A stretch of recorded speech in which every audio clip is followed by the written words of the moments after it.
झेंडे किचन मध्ये आपले स्वागत आहे। आज आपण शेवयाची खीर बनवणार आहे। त्यासाठी लागणारे साहित्य, मी इथं दूध अर्धा लिटर घेतले आहे। आपल्या छोट्या शेवया असतात ना भाजलेले, ते शेवया घ्यायच्या। रवा थोडासा मी भाजून घेतला आहे। काजू बदाम मी थोडे भाजून घेतले आहे। पिठी साखर मी टाकणार आहे चवीनुसार, तुम्ही मोठी साखर भी घेऊ शकता। आता आपण दूध तापवण्यासाठी ठेवत आहे।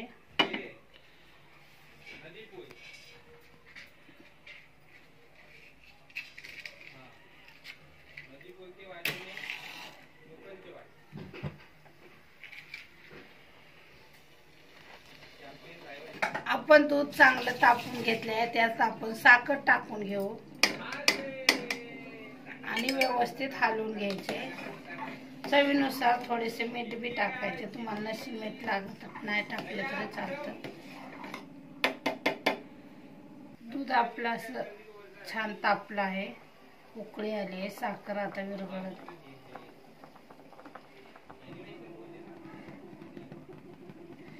त्यात आपण शेवया, थोडासा रवा मी भाजून घेतला आहे, काजू बदाम ही भाजून घेतले आहे, शेवया थोड्या तळून घेतले आहे। आपण आता ह्याच्यामध्ये टाकून घेऊ।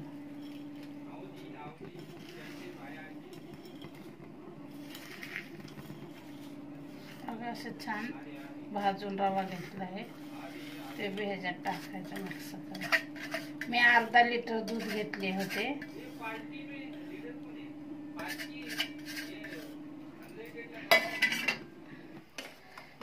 अशा प्रकारे आपली शेवयाची खीर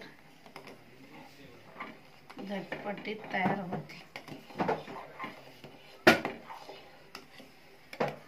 व्यवस्थित हलवून वरून आपण थोडीशी इलायचीची पूड भी टाकणार आहे, त्यामुळे जरा वास चांगला येतो खीरेला।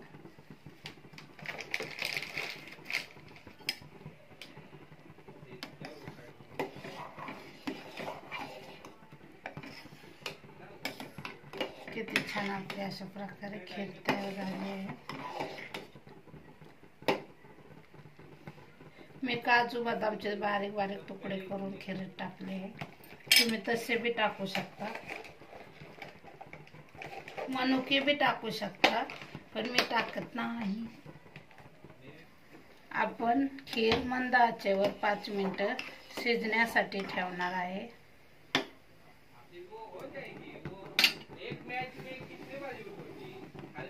झाकण ठेवायचे नाही, कारण उतू जातं म्हणून।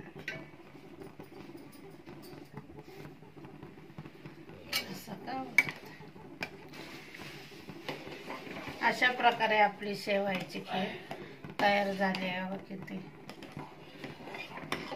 5-10 मिनिटात खीर तयार होते।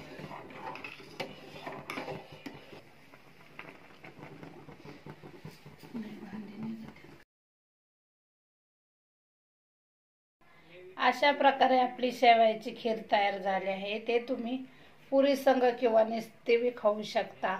झेंडे किचनची रेसिपी आवडली असेल तर लाईक करा, शेअर करा, सबस्क्राईब करा, बेल आयकॉन दाबण्यास विसरू नका। धन्यवाद।